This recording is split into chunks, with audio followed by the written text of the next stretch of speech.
Pense rápido, e se você tivesse que apontar o momento exato em que um computador deixou de ocupar uma sala inteira e passou a caber na palma da sua mão? Esse momento tem data, nome e número: 1971, Intel 4004. O primeiro microprocessador comercial do mundo foi lançado pela Intel naquele ano, condensando em um único chip aquilo que antes exigia placas cheias de circuitos integrados. Em poucas palavras, o primeiro processador completo em um único circuito integrado marcou o início da computação pessoal como a conhecemos. Mas como a humanidade saiu de máquinas com milhares de componentes separados para um único pedaço de silício capaz de executar instruções? Por que essa miniaturização foi possível justamente no início da década de 1970? E como um chip criado para calculadoras acabou abrindo caminho para a revolução dos computadores domésticos? Para entender o primeiro processador, é preciso voltar algumas décadas. Em 1947, no Bell Labs, o transistor foi inventado por John Bardeen, Walter Brattain e William Shockley. Esse dispositivo substituiu as válvulas eletrônicas, reduzindo drasticamente tamanho, consumo de energia e geração de calor. A partir daí, surgiram os circuitos integrados no final dos anos 1950, desenvolvidos independentemente por Jack Kilby, na Texas Instruments, e Robert Noyce, na Fairchild Semiconductor. A ideia de integrar múltiplos componentes em um único chip de silício eliminava grande parte das interconexões físicas que limitavam velocidade e confiabilidade. Durante os anos 1960, computadores ainda eram compostos por múltiplos chips, cada um desempenhando funções específicas. A arquitetura de uma unidade central de processamento era distribuída em vários circuitos integrados. O conceito de concentrar toda a CPU em um único chip ainda parecia ousado demais. O avanço decisivo veio quando a empresa japonesa Busicom procurou a Intel para desenvolver um conjunto de chips para uma nova linha de calculadoras programáveis. A Intel, fundada em 1968 por Robert Noyce e Gordon Moore, já trabalhava com memória semicondutora, mas não era inicialmente uma fabricante de CPUs completas. O engenheiro Ted Hoff, da Intel, propôs uma solução radicalmente diferente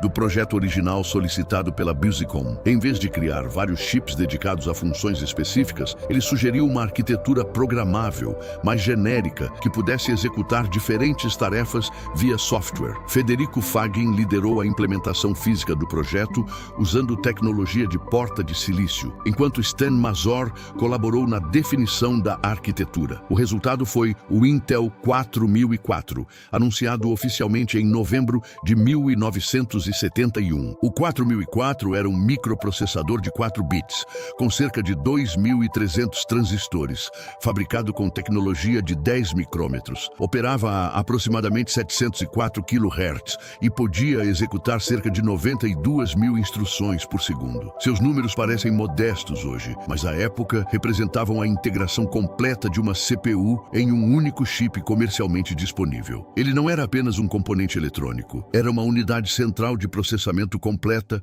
programável, encapsulada em poucos milímetros quadrados de silício. Por que isso foi tão transformador? Porque a partir do momento em que a CPU se tornou um componente padronizado e compacto, tornou-se possível imaginar computadores menores, mais baratos e escaláveis. O microprocessador não apenas reduziu custos e complexidade de fabricação, ele redefiniu a própria lógica da indústria, deslocando o foco do hardware fixo para o software programável. O 4004 foi rapidamente sucedido pelo Intel 8008 em 1972 e pelo Intel 8080 em 1974, que ampliaram capacidade para 8 bits e expandiram o espaço de endereçamento de memória. Esses processadores já eram suficientemente poderosos para permitir a criação de microcomputadores de uso geral. Em 1975, o Altair 8800, baseado no 8080, foi lançado e é amplamente reconhecido como como um dos catalisadores da revolução dos computadores pessoais. Ele inspirou uma geração de entusiastas e empreendedores,